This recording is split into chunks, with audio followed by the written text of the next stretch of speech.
Hello বন্ধুরা, অনেক দিন পর আজকে একটা নতুন ভিডিও নিয়ে এসেছি। তো আজকের ভিডিওটা একটু লং ভিডিও। অনেক দিন আমি লং ভিডিও তোমাদের সঙ্গে শেয়ার করি না, তো আজকে মন চাইলো তাই একটু ভিডিওটা তোমাদের সঙ্গে শেয়ার করছি। তোমরা দেখতে থাকো, কেমন লাগবে তোমরা কমেন্টস করে জানিও। তো আজকে আমি বানাবো হান্ডি চিকেন। তো হান্ডি চিকেন বানাতে গেলে প্রথমে আমি কি করেছি, চিকেনগুলোকে একটু লবণ হলুদ মাখিয়ে ম্যারিনেট করে রেখেছি ঘন্টাখানিক মতো। তো ম্যারিনেট করা মাংসগুলোকে একটু তেলের মধ্যে ভাজা করে নিচ্ছি। বেশি ভাজা করব না, হালকা, যাতে মাংসের মধ্যে যে একটা কাঁচা গন্ধ টাইপের থাকে, কিংবা মাংসের থেকে না অনেক জল বেরোয় রান্না করতে গেলে, তো ওই জলটা বেরিয়ে যাবে। তাহলে কি ঝোলের মধ্যে ওই জলটা থাকবে না, তাহলে মাংসটা খুব টেস্টি হয়। আমাদের বাড়ির সবাই পছন্দ করে, তো সেইভাবেই আমি বানাচ্ছি। তো চিকেনগুলোকে না আমি বেশি টাইম ভাজবো না, 5 থেকে 4 মিনিট মতন ভাজবো, তাহলে দেখা যাবে চিকেনগুলো থেকে না জল ছেড়ে দেবে। তা জল ছাড়া অবধিই আমি ফ্রাই করবো। বেশি ফ্রাই করলে মাংস অনেক সময় শক্ত ভাব চলে আসে, এই জন্য বেশি ফ্রাই করবো না, হালকা ফ্রাই করবো যাতে জলটা মাংসের থেকে বেরিয়ে যায়। ওই জলটা না মাংসের রান্নার মধ্যে থাকলে অনেক সময় কেমন একটা গন্ধ হয়, তো সেই জন্যই আমি এই ভাজাটা করছি।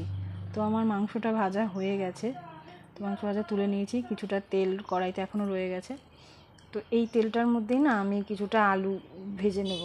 অনেকে হান্ডি চিকেনে আলু দেয় কি দেয় না আমি সঠিক জানি না, তবে যেহেতু আমাদের বাড়িতে চিকেনে আলু লাগেই, কারণ আমার মেয়েরা এবং বাড়ির সবাই আলুটা খেতে খুবই ভালোবাসে, তাই আমি আলুটা দিচ্ছি।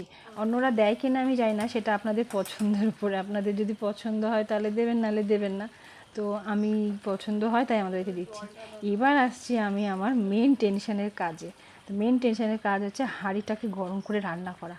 তো আমি যখন হাঁড়িটা কিনেছিলাম, ওই দোকান থেকে আমাকে বলে দিয়েছিল ওই দোকানদার ভাইটা, যে এইভাবে করতে, মানে জল দিয়ে জলটাকে গরম করে তারপরে সেই জলটা ফেলে ধিমি আঁচে সরষের তেল দিতে। সরষের তেল কি যাই হোক, অন্য কোনো তেল, যে তেল দিয়ে আমরা সবাই রান্না করবো সেই তেলটা দিতে। তো আমি সেই তেলটা দিয়ে আস্তে আস্তে গরম করার চেষ্টা করছি। তো তেলটা হালকা গরম হয়েছে, বেশি গরম হয়নি, আমি বুঝতে পারিনি অ্যাকচুয়ালি ভয়ে। তো তেলটা গরম হয়েছে, এর মধ্যে জিরা আর শুকনো লঙ্কা আর গরম মশলা দিয়েছি, কিন্তু তেলটা ফেনা হয়েছে। আমি জানি না কেন ফেনাটা হলো, এমনি কড়াইতে রান্না করলে এরকম ফেনা হয় না, মাটির হাঁড়ি দেখে হচ্ছে কি না আমি বুঝতে পারলাম না। যাই হোক, ফেনা ফেনা হয়েছে। তো তেলটা আমি গরম করছি আস্তে আস্তে, আর ভয় হচ্ছে যাতে হাঁড়িটা না আবার ফেটে যায়। মাটির হাঁড়ি, ফার্স্ট টাইম, খুব শখ করে রাঁধতে এসেছি আজকে। দেখা যাক, না কিছু হচ্ছে না। তেলটা আস্তে আস্তে গরম হচ্ছে। তেলটা গরম হয়ে গেলে এর মধ্যে আমি পেঁয়াজ আদা রসুন যে কুচিয়ে নিয়েছি ওগুলো দেবো। তো হান্ডি চিকেন বানাতে গেলে আমার মনে হয় না খুব একটা বেশি মশলার প্রয়োজন পড়ে এক্সট্রা, কারণ সেই নর্মাল যেগুলো আমরা দিয়ে থাকি কড়াইতে রান্না করলেই, সেগুলো দিয়েই আমি বানাচ্ছি। পেঁয়াজ আদা রসুন টমেটো আদা জিরে, তো কিছুটা আদা আমি কুচিয়ে নিয়েছি আর কিছুটা আদা আমি রসুন দুটোই একসাথে পেস্ট করে নিয়েছি। তো এবার পেঁয়াজ কুচোগুলো আমি দিয়ে দিচ্ছি।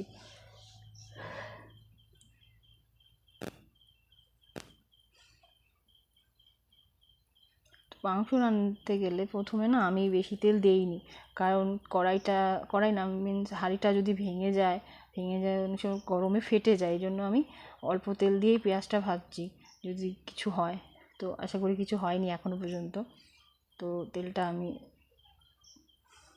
কমই দিয়েছি। তো আলু আর মাংস ভাজার পরে না এক্সট্রা অনেকটা তেল রয়েছে, সেই তেলটা এবার আমি দিয়ে দিচ্ছি। তেলটা গরম, এই তেলটা না অনেকটাই গরম আছে, এক্সট্রা করে আর গরম করতে হবে না, আমার অনেকটা সুবিধাই হলো তেলটা থাকাতে।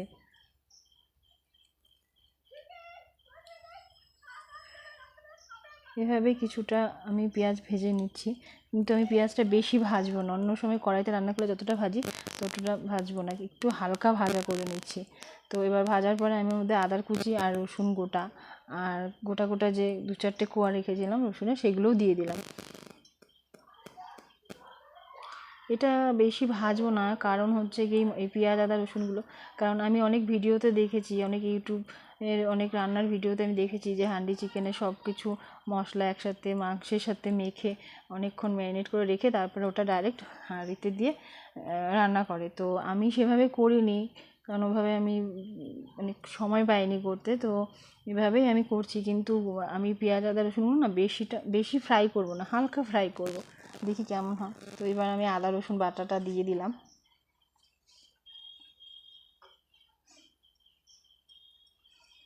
আদা রসুন বাটা দিয়ে দিয়েছি। এরপরে দেব টমেটো বাটা। আদা রসুনটা ভালো করে একটু মিশিয়ে নিই। তেলটার মধ্যে এখনও জল জল ভাব আছে। আঁচটা বাড়াতে পারছি না, আঁচ বলতে গ্যাসের ফ্লেমটা বাড়াতে পারছি না, যদি ফেটে যায়, এই জন্য কম গ্যাসে রান্না করছি, কম আগুনে। এবার টমেটো বাটাটা দিয়ে দিলাম, টমেটো বাটা দেবো, দিয়ে এবার এটাকে আস্তে আস্তে গরম করতে হবে, গরম করে ভাজবো।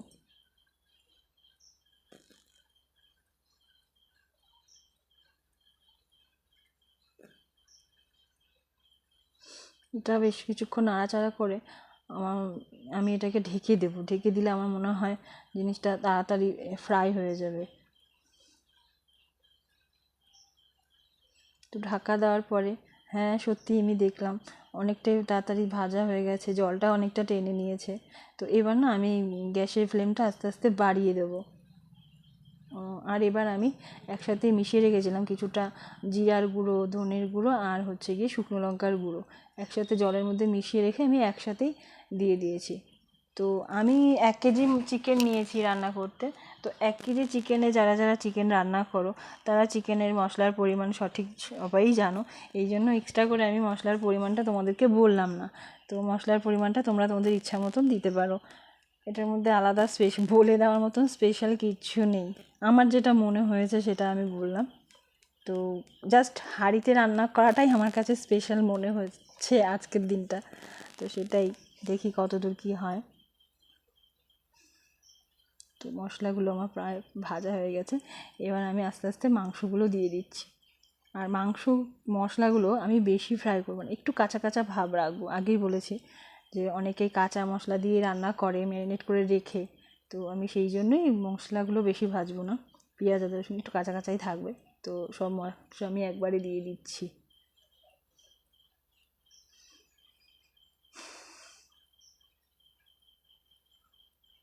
মাংসগুলো দিয়ে এবার মশলার সাথে ভালো করে নাড়াচাড়া করে মশলাগুলোকে বেশ মাংসের সাথে মাখিয়ে দিতে হবে, একটু কষানোর মতন করে।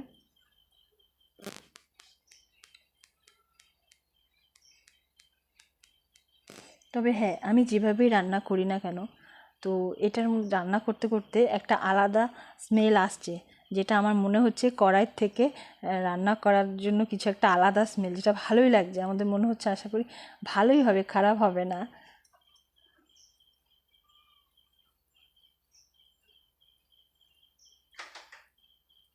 এবার আমি আলু ভাজাগুলো দিয়ে দিচ্ছি।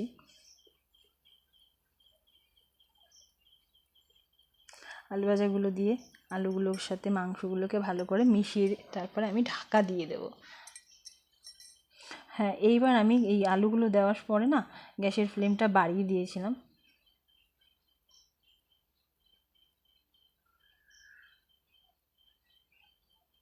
আমার মাংস অনেকটা ফুটতে শুরু করেছিল, যেটা এতক্ষণ ধরে ফুটছিল না। একটু যেরকম আগেকার দিনে আঁচের উনুনে রান্না করলে মাংস মানে কোনো কিছু ফুটতে একটু টাইম লাগতো, এখানেও ঠিক সেরকমই হলো। কারণ প্রথমে আমি গ্যাসের ফ্লেমটা বাড়াইনি না, এখন বাড়িয়ে দিয়েছি। বেশ মশলাটা দেওয়ার পরে এখন মাংসটা বেশ কষানো মতন হয়ে গেছে। তো এবার আমি দিয়ে দেবো সামান্য পরিমাণ মতন জল। যে যেরকম খাবে, মানে যদি কেউ মনে করো যে তোমরা একটু ঝোল ঝোল খাবে, তাহলে তোমরা একটু বেশি জল দিতে পারো। আর যদি মনে করো হালকা গ্রেভি টাইপের খাবে, তাহলে সে একটু পরিমাণে কম দেবে। আর যারা কষা খাবে মনে করো, তারা না চাইলে জল না দিলেও পারো, কারণ ধিমি আঁচে তো রান্না হবে, গ্যাসটা কম করে দিতে হবে যখন আমি পুরোটা ঢাকা দিয়ে দেবো, তাহলে কষা কষা ভাবটা ভালোই থাকবে। তো আমরা একটু গ্রেভি টাইপের খাবো, তাই জলের পরিমাণটা আমি একটু মাঝারি টাইপের দিয়েছি। তো দেওয়ার পরে আমার মাংসের ঝোলটা ফুটছে বেশ ভালোই।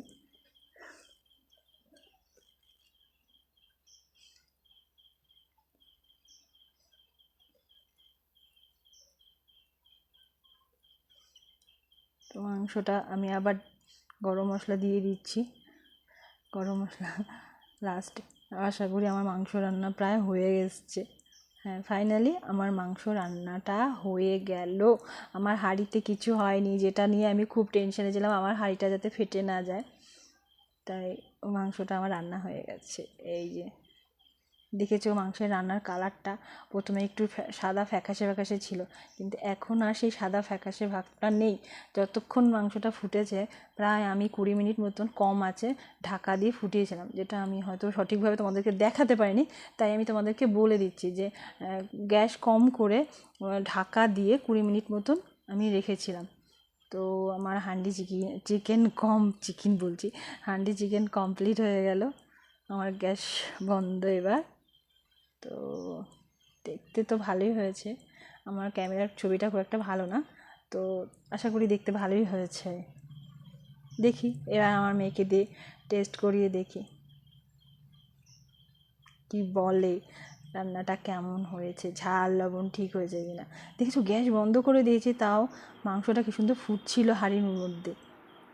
এবার আমার মেয়ে খাচ্ছে, ফাইনালি কী রেজাল্ট দেয় কে জানে, আমি তো খুব টেনশানে আছি। যাক, ও বলেছে ভালো হয়েছে, আশা করি আমার চিকেনটা ভালো হবে। তো বন্ধুরা, চিকেন আমার রান্না হয়ে গেছে। চিকেন রান্না বান্না করে খেয়ে দিয়ে দুপুরবেলা এবার এসেছি শুতে। তো দেখো আমার শোয়াটা কিভাবে হয়। প্রত্যেক দিন দুপুরবেলা আমাকে এভাবেই শুতে হয়। এই যে এই পাশে হচ্ছে আমার পুচু, আর ও পাশে হচ্ছে গিয়ে আমার পুচি। দেখো অনেক কষ্টে চেপে চুপে শুতে হয়। এই যে আমার পুচি রানী, এদেরকে নিয়েই আমার সারাদিন কেটে যায়। তো বন্ধুরা, কেমন লাগলো আমার হান্ডি চিকেন রান্নাটা? যদি তোমাদের আর কি আমার হান্ডি চিকেন রান্নাটা ভালো লেগে থাকে, তো অবশ্যই আমার চ্যানেলটা সাবস্ক্রাইব করো।